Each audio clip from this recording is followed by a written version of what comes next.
పెళ్ళైనా పండగైనా వేడుక ఏదైనా పట్టుచీరల ప్రత్యేక వేదిక వారాహి సిల్క్స్. సైబర్ వలలో చిక్కుకుపోయారు పోలవరం జనసేన ఎమ్మెల్యే చిర్రి బాలరాజు. సైబర్ మాయిగాళ్లకు చిక్కిపోయారు. ఆర్టీఏ చలానా పేరుతో బాలరాజు ఫోన్కు సైబర్ లింక్ రావటం జరిగింది. ఈ లింక్ మీద క్లిక్ చేసి ఓపెన్ చేయగానే ఎమ్మెల్యే ఫోన్ హ్యాక్ అయింది. బాలరాజు ఇండస్ ఇండ్ బ్యాంకు ఖాతా నుంచి తన ప్రమేయం లేకుండానే 12 లక్షలు మాయం చేశారు కేటుగాళ్లు. ఇక వెంటనే జిలుగుమిల్లి పోలీసులకు ఎమ్మెల్యే బాలరాజు ఫిర్యాదు చేయటము, అపరిచిత లింక్స్ ఓపెన్ చేయొద్దంటూ కూడా పోలీసులు హెచ్చరికలు జారీ చేశారు.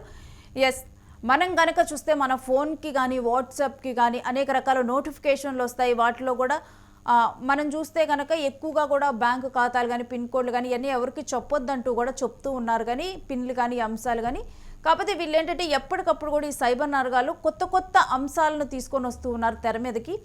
అది తెలిసి తెలియక కూడా ఇప్పుడు జనరల్గా చూసినా కానీ ఇప్పటి వరకు కూడా ఆర్టీఏ చలాన్ల పేరుతో మనం అందరికీ కూడా వెహికల్స్ ఉంటాయి. ఆర్టీఏ చలాన్లు లింక్ వస్తే కనుక డెఫినెట్లీ అది గవర్నమెంట్ నుంచి ఏమైనా వచ్చిందేమో అని చెప్పి కూడా ఓపెన్ చేస్తూ ఉంటాం. అదే విధంగా కూడా ఇక్కడ ఒక పొలిటీషియన్ని టార్గెట్గా చేసుకొని ఇప్పుడు ఆర్టీఏ చలానా పేరుతో ఫోన్కి పంపించడం, ఆ తర్వాత లింక్ ఓపెన్ చేసిన వెంటనే కూడా తన అకౌంట్ నుంచి మనీ మాయమైపోవటం జరిగింది.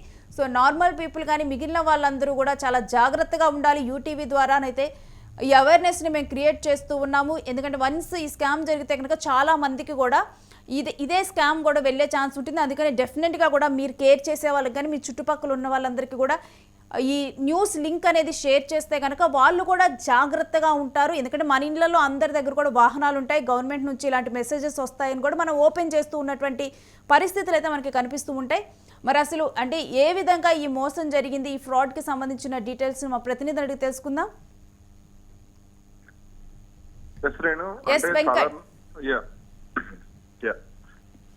హలో వెంకట్, అంటే మొత్తం కూడా ఈ ఫ్రాడ్ కి సంబంధించిన డీటెయిల్స్ ఏంటి? రేణు, సాధారణంగా అంటే ప్రజాప్రతినిధులు కానీ లేదంటే ఇటు పోలీస్ అధికారులు కానీ ప్రభుత్వాలు కానీ మొత్తం కూడా పెద్ద ఎత్తున ఇటువంటి వాటిని నమ్మొద్దు. ఏదైనా సరే ప్రభుత్వం అంటే దాని ఒకసారి ఏ లింక్ అయినా క్లిక్ చేసే ముందు 1-2 సార్లు ఆలోచించుకోవాలి, వెరిఫై చేసుకోవాలి అనేది ప్రభుత్వాలు చెప్తూ ఉంటాయి. ఇప్పుడు ఆర్టీఏ చలానా కట్టాలి అన్నప్పుడు దానికి సంబంధించి ఎప్పుడు కూడా లింకులు ఇవ్వకుండా దాన్ని డైరెక్ట్ గా వాళ్ళు మామూలుగా ఆర్టీఏ అధికారులు కానీ వీళ్ళందరూ కూడా ప్రభుత్వాలు ఏం చేస్తూ ఉంటాయంటే మీ పేరు మీద ఇంత చలానా ఉంది, మీరు వెళ్ళి డైరెక్ట్ గా వెబ్సైట్ లో లాగిన్ అయి పే చేయాలి అని చెప్పి చెప్తూ ఉంటారు. దీనికి సంబంధించి ఆర్టీఏ అధికారులు చెప్తూ ఉంటారు. దానికి సంబంధించి ప్రకటనలు కూడా సోషల్ మీడియాలో ప్రకటనలు వస్తూ ఉంటాయి.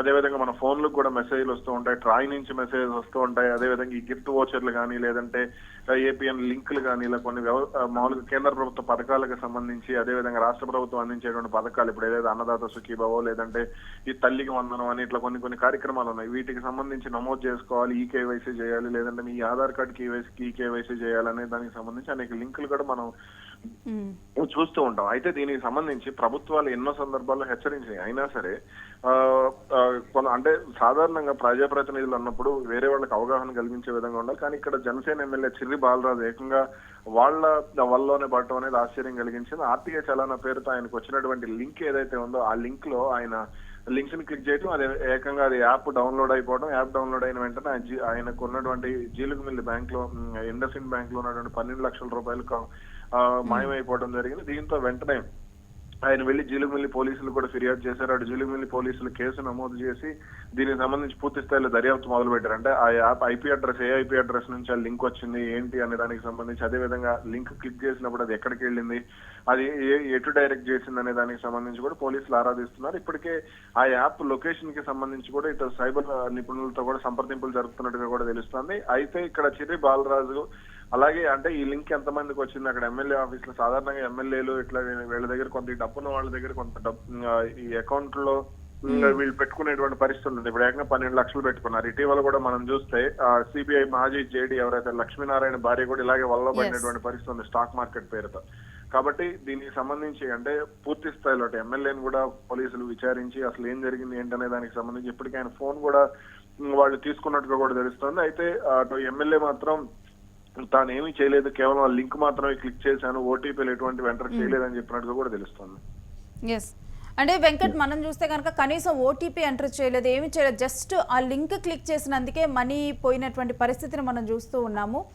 అంటే ఈ రకంగా చూస్తే కనుక అసలు అంటే బ్యాంక్ అకౌంట్ లో అసలు మనీ ఉంచుకోవటమే సేఫ్ కాదా అన్న ప్రశ్నలు అయితే తలెత్తుతూ ఉన్నాయి. ఎస్, అంటే మనం బ్యాంక్ అకౌంట్ లో మనీ ఉంచుకోవడం సేఫ్ కాదంటే సేఫే. దానికి కాకపోతే ఇక్కడ మనం ఎటువంటి యాప్స్ వాడుతున్నాము ఏంటి అనే దానికి సంబంధించి మనకంటూ ఒక అవగాహన ఉండాలి. ఇప్పుడు ఫర్ ఎగ్జాంపుల్ మా ఆర్టీఏ చలానాలు కట్టే సమయంలో ఇప్పుడు వాళ్ళకి అఫీషియల్ గవర్నమెంట్ వెబ్సైట్ ఉంటుంది ఆర్టీఏకి సంబంధించి, ఆర్టీఏ చలానని. అదేవిధంగా ఫోన్ పేలో, గూగుల్ పేలో, ఇప్పుడు వాట్సాప్ లో కూడా తీసుకొచ్చినట్టున్నారు. కాబట్టి వీటన్నిటికి సంబంధించి డైరెక్ట్ గా లాగిన్ అయిపోతే దానికి సంబంధం ఉంటుంది కదా. అదే విధంగా ఇటువంటి వచ్చినప్పుడు దాన్ని వెరిఫై చేసుకోవాలి సాధారణంగా. అసలు ఈ లింక్ ఇది ఏంటి, దీనికి ఉన్నటువంటి అంటే ముందు వెనక ఏమున్నాయనే దానికి సంబంధించి ఇప్పుడు www. మామూలుగా సాధారణ గవర్నమెంట్ అయితే go.in అని ఇట్లా ఉంటాయి కదా, ap.go.in అని ఉంటాయి. కాబట్టి ఇటువంటివన్నీ కూడా అది చెక్ చేసుకుని దాన్ని, లేదా బ్యాంక్ అకౌంట్ లో డబ్బులు లేనటువంటి ఫోన్ ఏదైతే ఉందో ఆ ఫోన్ కి ఫార్వర్డ్ చేసుకోవాలి. ఆ ఫోన్ కి ఫార్వర్డ్ చేసుకుని సిస్టమ్ కో దేనికో ఫార్వర్డ్ చేసుకుని అక్కడ ఓపెన్ చేసుకుని ఉంటే దానికి సంబంధం లేని అది అసలు ఏంటి అనే దానికి ఒక అవగాహన వచ్చేటువంటి అవకాశం ఉండదు. కానీ వాళ్ళకి డౌట్ ఉన్నప్పుడు. కానీ ఇటువంటి పనులు చేయడం వల్ల ఏమవుతుందనంటే అంటే ఇట్లా ప్రజాప్రతినిధులు ఇట్లా వల్ల పడితే ఇంకా ప్రజలకు వాళ్ళు ఏం అవగాహన కల్పిస్తారనేటువంటి సంకేతాలు కూడా వెళ్ళేటువంటి ప్రమాదం ఉంది. Yes Venkat, thanks for the update Venkat. ఇక ఆర్టీఏ చలానా పేరుతో బాలరాజు ఫోన్కి సైబర్ లింక్ రావటం, ఆయన మోసపోవటం, ఇదంతా కూడా మనం చూస్తూ ఉన్నాము. అంటే సైబర్ నేరగాల విషయంలో కనుక చూస్తే కనుక అంటే ఎవరూ కూడా ఎంత తెలివైన వాళ్ళైనా కానీ లేకపోతే ప్రజానాయకులైనా కానీ ఎవరైనప్పటికీ కూడా ఈ అంశంలో మనం అంటే మోసపోక తప్పని పరిస్థితులు కనిపిస్తున్నాయి. ఎందుకంటే వాళ్ళు డిఫరెంట్ స్ట్రాటజీస్తో వస్తున్నారు. కొన్ని అయితే ఎక్స్పెక్ట్ కూడా చేయలేము. ఇప్పుడు ఆర్టీఏ చలాన్లని కానీ ఏదైనా బ్యాంకు నుంచి నోటిఫికేషన్లు వచ్చినా కానీ మనం ఓపెన్ చేస్తూ ఉంటాము. కానీ ఇక మీద కనుక అసలు ఏ లింక్ వచ్చినా కానీ ఓపెన్ చేయకుండా ముందు 1-2 సార్లు ఆలోచించి దానికి ఉన్నటువంటి అఫీషియల్ వెబ్సైట్లో కానీ లేకపోతే దానికి సంబంధించి మనం యాప్స్ యూజ్ చేసినా కానీ దాంట్లోకి వెళ్ళి చూసుకోవాలి తప్పితే ఈ విధంగా కూడా మన ఫోన్లో ఏ లింక్ని పడితే ఆ లింక్ ఓపెన్ చేస్తే కనుక మనందరం ఫోన్పేలు కానీ ఇవన్నీ యూజ్ చేస్తున్నాం. ఈజీగా కూడా వాళ్ళు మనీ మన దగ్గర నుంచి దొంగలించడానికి, మన అకౌంట్ నుంచి దొంగలించడానికి ఆస్కారం ఉంటుంది.